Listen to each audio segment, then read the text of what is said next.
আর doctor Yunus এখানে পরামর্শ ভিত্তিক, তার নাম যারা ছাত্র এই আন্দোলনে ছিল এবং এখন বর্তমানে যারা দায়িত্ব রয়েছে, পরামর্শ ভিত্তিক তারা ডাক্তার ইউনূস সাহেবকে যদি প্রধান অন্তর্বর্তীকালীন সরকারের প্রধান হিসাবে তারা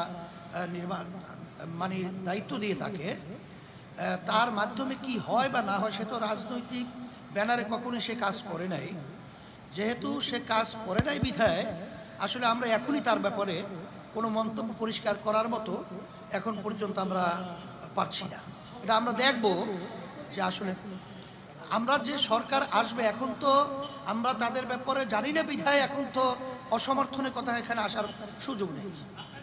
আমরা নির্বাচন কমিশন সহ যে কথাগুলো এখানে বলছি, 6 মাসের ভিতরে এগুলো সব সম্ভব বিধায় আমরা এই কথাটাই বলছি। এটা 6 মাসের ভিতরে পারবে না এরকম কোনো যৌক্তিক আপনাদের কাছে যদি কোনো কথা থাকে সেটা আমাদের কাছে বলতে পারে। আমরা পারবো বলবো বিধায় যে এবং পারা সম্ভব বিধায়, এর জন্যই আমরা 6 মাসের কথা বলেছি।